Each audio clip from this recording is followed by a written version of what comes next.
नमस्कार, आप देख रहे हैं वीके न्यूज और मैं हूं आपके साथ शालिनी झा। नए साल का इंतजार हम सबको होता है।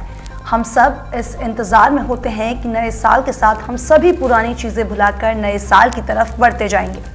लेकिन क्योंकि इस साल कोरोना महामारी ने दुनिया की पहले से ही कमर तोड़ रखी है, ऐसे में नए साल का जश्न थोड़ा फीका रहेगा। लेकिन आपकी जिंदगी में 1 जनवरी से बहुत कुछ बदलने वाला है। मोबाइल, कार, टैक्स, बिजली, सड़क और बैंकिंग जैसी तमाम जरूरी चीजों के लिए नए नियम लागू होने वाले हैं।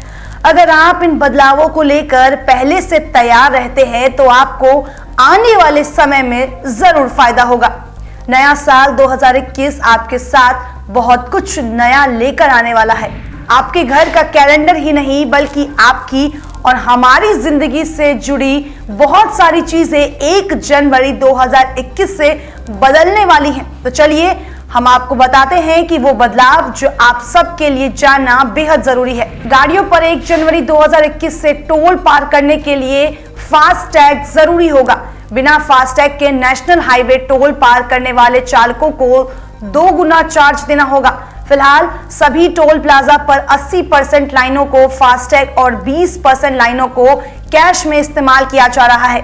1 जनवरी से सभी लाइनें फास्टैग हो जाएंगी। अपने फास्टैग अकाउंट में कम से कम 150 रुपए की राशि रखनी जरूरी होगी, नहीं तो फास्टैग को ब्लैकलिस्ट कर दिया जाएगा। निवेशकों के बारे में सोचते हुए मार्केट रेगुलेटर सेबी ने म्यूचुअल फंड के नियमों में कुछ बदलाव किए हैं जिससे इनमें रिस्क को कम किया जा सके। सेबी के नए नियमों के मुताबिक मल्टी कैप फंड्स के स्ट्रक्चर में बदलाव होगा। फंडों को मिड कैप और स्मॉल कैप में 25-25% निवेश करना जरूरी होगा, वहीं 25% लार्ज कैप में लगाना होगा। पहले फंड मैनेजर्स अपनी मनमर्जी के हिसाब से आवेदन करते थे, अभी मल्टी कैप में लार्ज कैप का वेटेज ज्यादा रहता है। 1 जनवरी 2021 से यह नया नियम लागू होगा।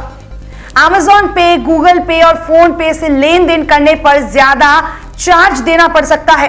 दरअसल NPCI ने 1 जनवरी से थर्ड पार्टी ऐप प्रोवाइडर्स की ओर से चलाई जाने वाली UPI पेमेंट सर्विस पर अतिरिक्त चार्ज लगाने का फैसला लिया है। छोटे कारोबारियों को राहत देने के लिए सरकार सेल्स रिटर्न मामले में कुछ और कदम उठाने की तैयारी में है, जिसके तहत GST प्रक्रिया को और सरल किया जाएगा। इस नई प्रक्रिया में सालाना 5 करोड़ रुपए तक का कारोबार करने वाले छोटे कारोबारियों को अगले साल जनवरी से वर्ष के दौरान सिर्फ 4 सेल्स रिटर्न फाइल करने होंगे। अब आप कम प्रीमियम में सरल जीवन बीमा पॉलिसी खरीद सकते हैं।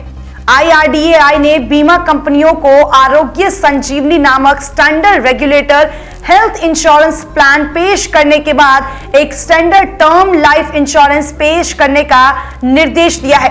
उसी निर्देश का पालन करते हुए बीमा कंपनियां 1 जनवरी से सरल जीवन बीमा पॉलिसी लॉन्च करने जा रही है। 1 जनवरी 2021 से चेक पेमेंट से जुड़े नियम बदल जाएंगे। इसके तहत 50,000 से अधिक भुगतान वाले चेक के लिए पॉजिटिव पे सिस्टम भुगतान लागू होगी। पॉजिटिव पे सिस्टम एक ऑटोमेटिक टूल है जो चेक के जरिए धोखाधड़ी करने पर लगाम लगाएगा। इसके तहत जो व्यक्ति चेक जारी करेगा उन्हें इलेक्ट्रॉनिक माध्यम से चेक की तारीख, लाभार्थी का नाम, प्राप्तकर्ता और पेमेंट की रकम के बारे में दोबारा जानकारी देनी होगी। सरकार बिजली उपभोक्ताओं को नए साल का तोहफा दे सकती है। बिजली मंत्रालय 1 जनवरी से उपभोक्ता के अधिकार के नियमों को लागू करने की तैयारी कर रहा है। इसके बाद बिजली वितरण कंपनियों को तय अवधि के अंदर उपभोक्ताओं को सेवाएं उपलब्ध करानी होंगी। ऐसा करने में अगर वो नाकाम रहती है तो उनसे उपभोक्ता जुर्माना वसूल कर सकता है। व्हाट्सएप 1 जनवरी 2021 से कुछ स्मार्टफोन में काम करना बंद कर देगा। इसमें एंड्रॉयड और आईफोन दोनों शामिल है। व्हाट्सएप पुराने वर्जन के सॉफ्टवेयर को सपोर्ट नहीं करेगा। रिपोर्ट के मुताबिक iOS 9 और Android 4.0.3 ऑपरेटिंग सिस्टम से भी पुराने वर्जन पर चलने वाले स्मार्टफोन पर व्हाट्सएप काम नहीं करेगा। iPhone 4 या इससे पुराने आईफोन से भी व्हाट्सएप का सपोर्ट खत्म किया जा सकता है। अब इस साल ये बड़े बदलाव आपकी जिंदगी को बेहतर कराने के लिए लाए गए हैं, तो उम्मीद करते हैं कि इन नए बदलावों से आप सबको फायदा हो। बहरहाल नए साल पर होने जा रहे इन बदलावों पर आपकी क्या राय है, हमें कमेंट सेक्शन में जरूर बताएं और देश और दुनिया की तमाम बड़ी खबरों के लिए देखते रहे वीके न्यूज। धन्यवाद।